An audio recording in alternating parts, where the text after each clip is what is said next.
Aya, aya, when it comes like this, that denotes the fourth case for the one who is the driver, Sutaya.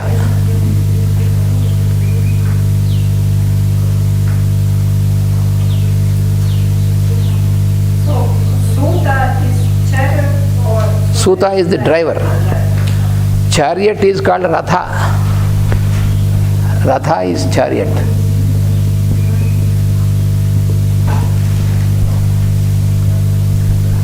Suta is the driver. Here it is Sutaya in the mantra, in the stanza, for the one who is the driver. Sutaya Ahantyaya.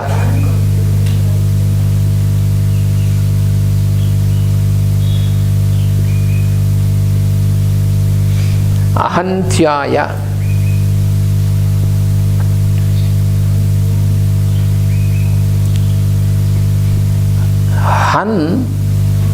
Han means to kill. Ahantyaya means that one, the one who cannot be killed.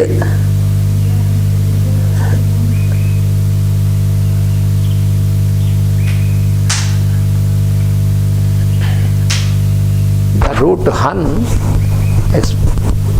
the meaning of the root Han is to kill. From this there is the word Hanta. Hanta means the one, the killer. Hanta means killer. Han is to kill. Here it is Ahantyaya. Ahantyaya. When you put A before, it is negation. So Ahantyaya means the one who cannot be killed.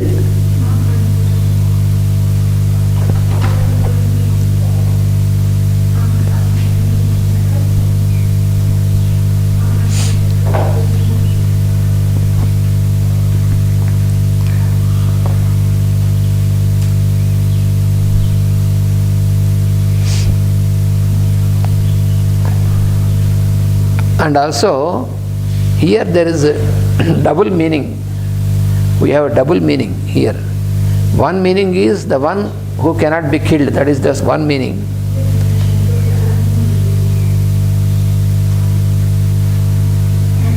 Aham means I am, you know. Aham means I am. So I am is the ego. I am is the ego. In us, the I am is the ego localized. Ego is the localized consciousness. The localized I am is what we call ego. So, here Ahanta means the one who ends the ego. That means who takes away the ego from us. The one who takes away the ego.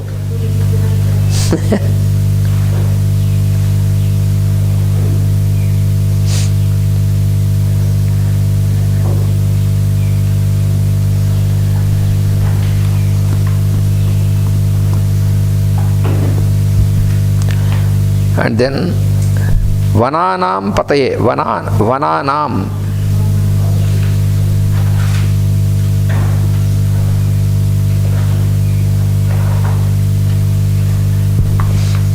Vana means forest. Vana, the word Vana denotes forest and also garden. Garden also, Vana.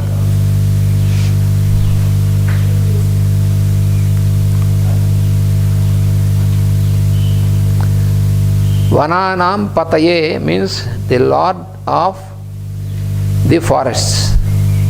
Vananam is plural. Vananam, this is sixth case. Sixth case in plural. Of the forests. Of the forests, Pataye. Vananam Pataye. For the Lord who is, for the one who is the Lord of forests. Vananam Pataye. Namaha. Salutations.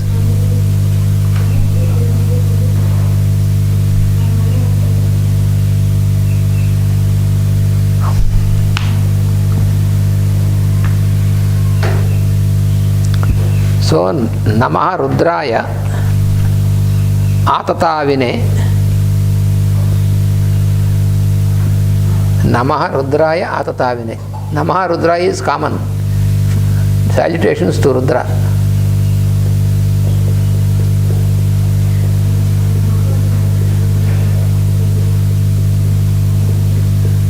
So my salutations to Rudra, who has a bow with very long string and who is the lord of the fields and who is the driver who cannot be killed and also who is the lord of the forests. So the total meaning is that the Rudra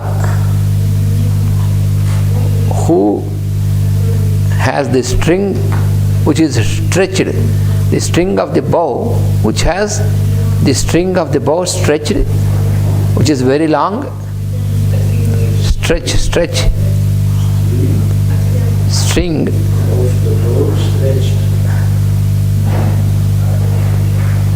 the string which is stretched, which is very long, and who is the lord of the fields,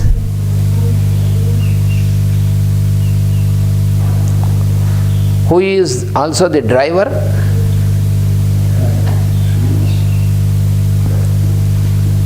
who is the lord of fields, who is the driver,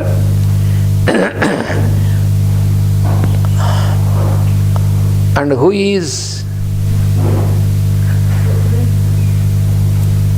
not prone to be killed, who cannot be killed, who cannot be destroyed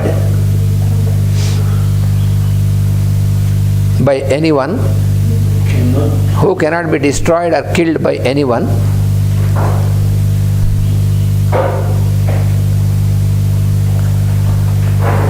and also the one who is the lord of forests.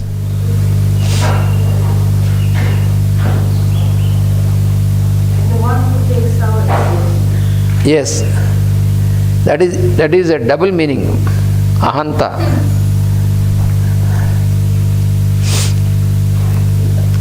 So, the bow in the hands of Rudra, the bow in the hands of Rudra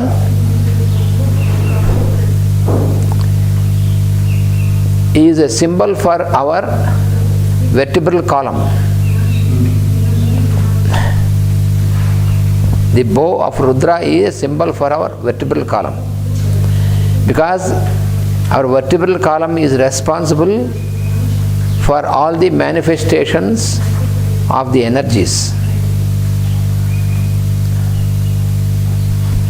All the activity of the energies, distribution, manifestation and distribution of energies is along with the vertebral column.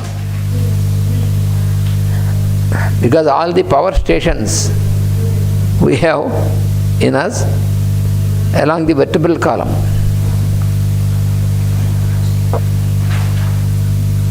So this vertebral column is symbolically called as the bow in the hands of Rudra. Because all this phenomenon of energy is on the plane of Rudras.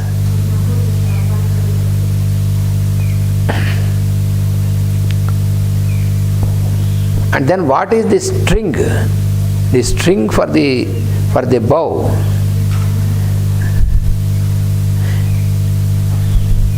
So it is this Brahmarandhra, it is called. There is the central canal.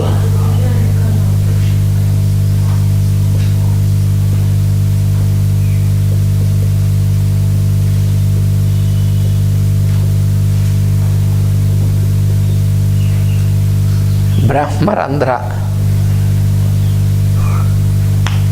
Randhra means hole. The word Randhra means hole.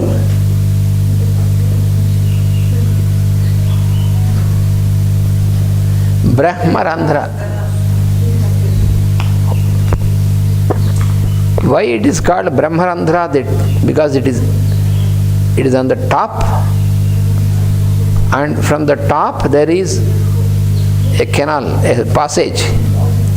So since it is a passage which emanates from the place which is the top of our head, that is called the place of Brahma.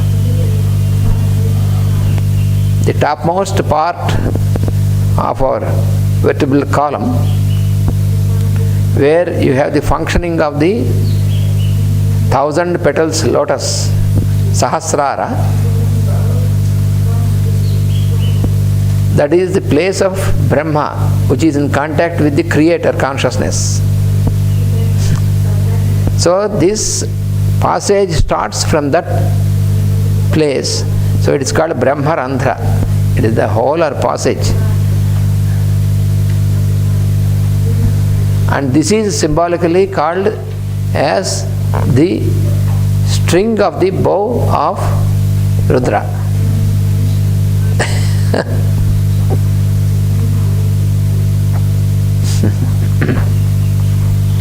Generally we think that it is ours, but it belongs to Rudra. Nothing belongs to us. Yes, in fact, nothing is ours. But we always try to own this. This is my body. This is mine. So this possessive nature, this possessive instinct, due to possessive instinct, we try to own this. Therefore say, this is mine, this is mine. Then you put na, not mine, na maha. You see, it is a wonderful solution. Because when you, as long as you own this as mine, then you are narrowed down, you are conditioned. When you put na before, na maha, not mine, then you are open.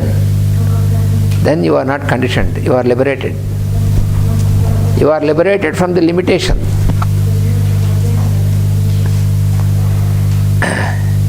That is what the rishis, the masters have given us. You say namaha, not mine, then you are out of conditioning. When you submit yourself, it is not mine, it belongs to the Lord. Then you stand one with the Lord, then you have no fear. As long as you try to possess and hold it for you, you have fear that it may be stolen, somebody will take it away. But when you open it, no fear at all. When you realize that it belongs to the Lord of the universe, not what you call mine, it belongs to the Lord consciousness, then you have no fear. When you try to hold, then you have fear.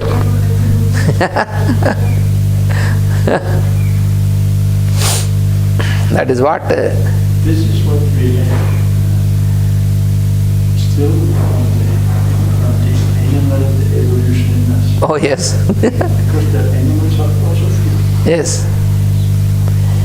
Animals have fear of their existence, Yeah. but the human being has magnified fear. That is the problem.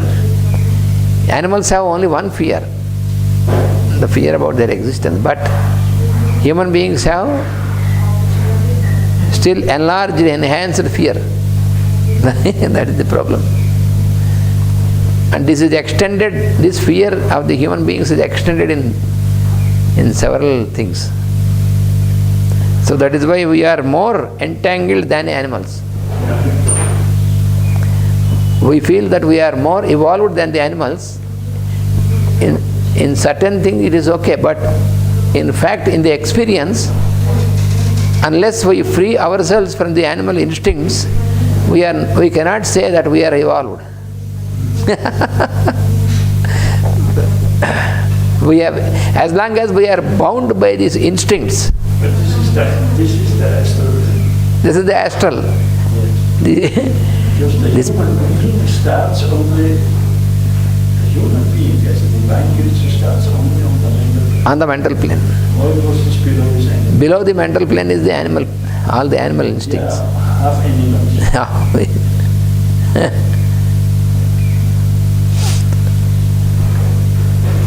That is what symbolically what you study in the scriptures is that we pass through all the stages of the creatures and animals. That is what you see in the zodiac signs also. In the 12 signs of zodiac, you have the representation of all the beings. You have scorpion, you have the crab, and you have the lion, you have the bull, and then you have human couples, and you have highly evolved human being in Aquarius who is pouring out the wisdom. So you have in all these 12 signs, all the evolution is there. You have the fishes and Pisces. So all this. So all these symbols have such significance.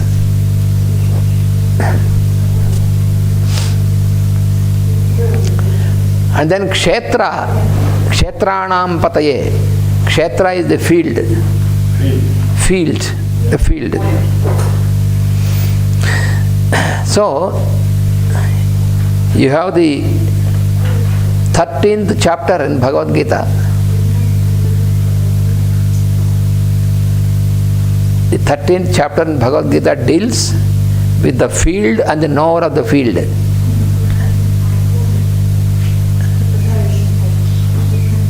Kshetra is the field and kshetrajna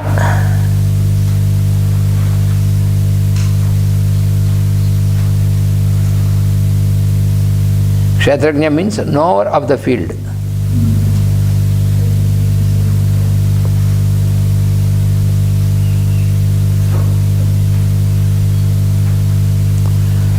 So in the 13th chapter of Bhagavad Gita, Lord explained about the field and the knower of the field. That is why that 13th chapter is called Kshetra Kshetrajna Vibhaga Yoga.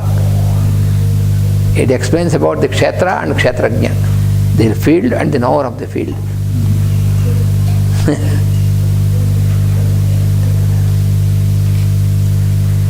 In that chapter he has given how this field is constituted. And this field is, what is this field?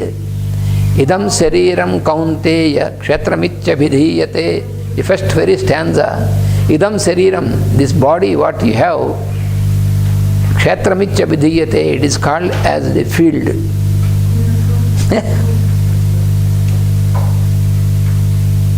So our body is the field.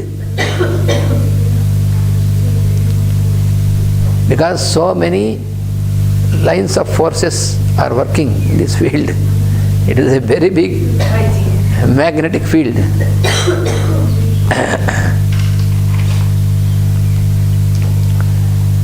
So, kshetranam pataye. So because he is the dweller of the field, so he is the dweller, indweller as well as the lord of the field. So all the bodies, all the forms are fields, and he is the dweller and he is the protector of these fields. So kshetranam pataye namaha. Our salutation to the one who is the lord of the fields of the beings. Fields means the structure, the forms of the beings.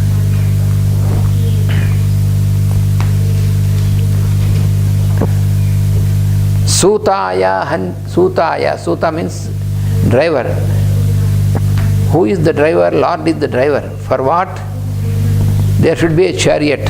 What is the chariot? Our body itself is the chariot. In Bhagavad Gita, as well as in the Upanishads, you find this description.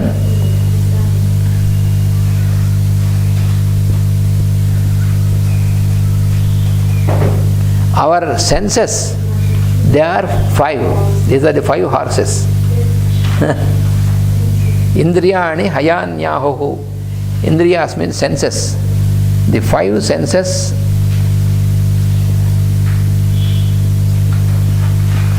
they are the 5 horses.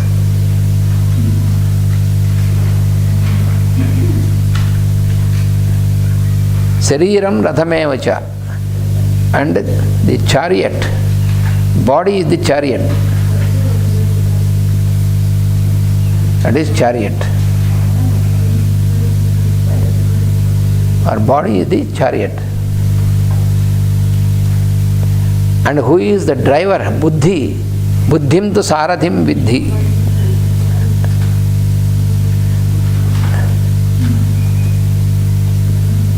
Driver.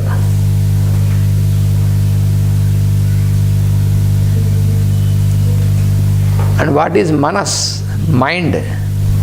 Manas. This is the rein with which the horses are bound. The horses are tied and controlled by holding the rein in the hands of the driver. That is mind.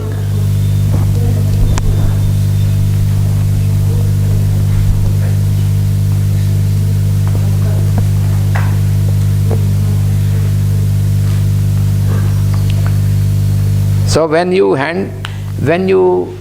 can hand over the control to the Lord consciousness, to the Lord, then He will be your driver.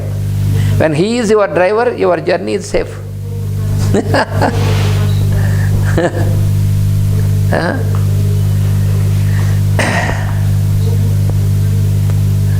So when you surrender yourself to the Lord consciousness, when you allow the Lord to drive your journey, to be a driver for your journey in this world, even though you are in the mundane world, there is no problem.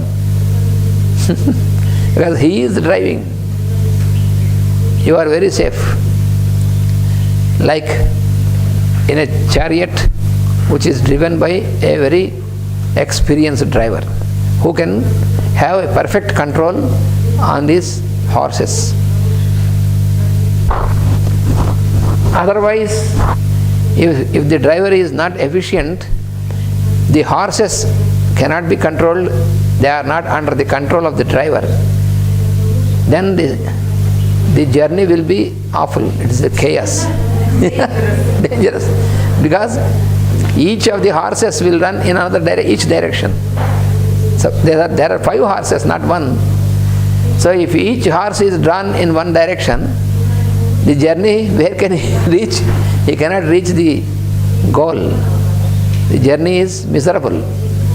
That is what we experience in our mundane world.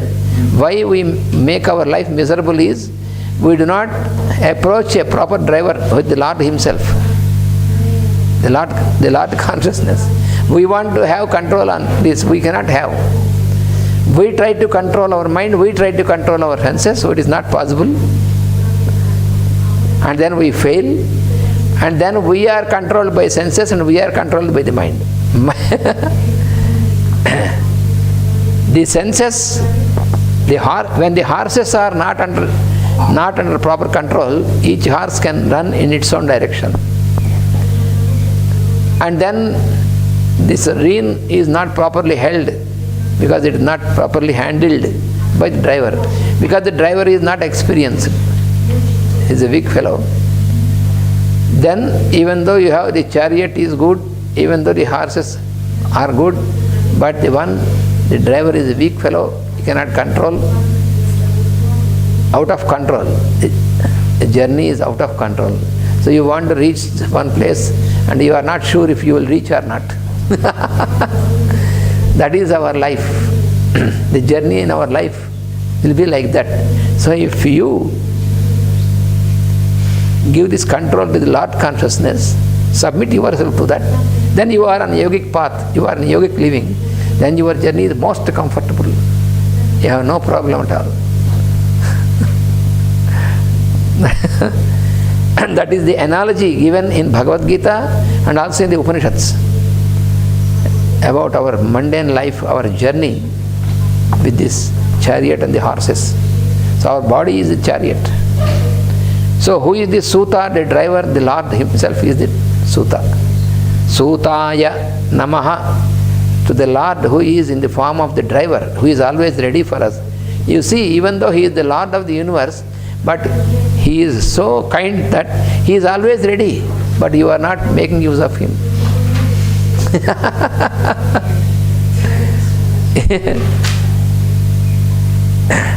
He is always available for us because he is with us. Even though the Lord of the universe himself is available for us always, we don't want to submit it. We want to have our own control, which is not possible. To submit what I have to what I am, that is the formula. Submit, surrender to the Lord consciousness. That is how, that means do not make our own proposals, follow the one proposal. That is what we read every day in Mandala scripture. Our mind keeps on making so many proposals. We have to practice regularly. That is the only thing. Abhyasa and Vairagya. These are the two things. Constant application, repeat and repeat. Non-attachment, these two things. So all these are all the answers are given in the Bhagavad Gita. Vairagya, Abhyasa and Vairagya. These are the two instruments. There is no better instrument than these instruments. Abhyasa and Vairagya.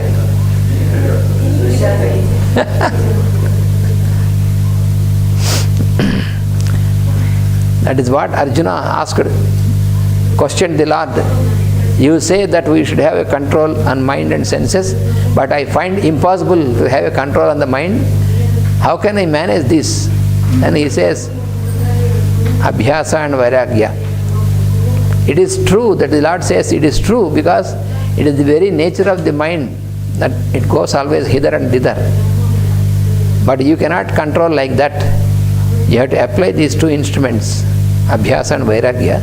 Then the mind will come back to you and will be under your control. That is what the Lord explained. But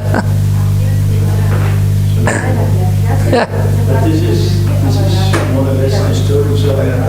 Yes. It is eternal story. It is eternal story, always.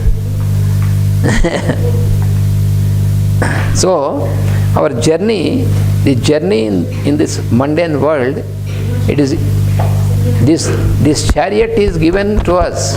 This chariot with the horses, with the rein, all this is given to us to make a journey.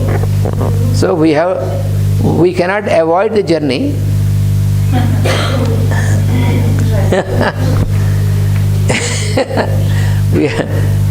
We have to keep on making the journey. But the only thing is, if you want to make the journey comfortable or not. So non-attachment makes it comfortable. If you are indulged, if you are involved or indulged, then your journey is not comfortable. Because of the attachments. So you have to apply non-attachment and then your journey is comfortable. Vasudeva.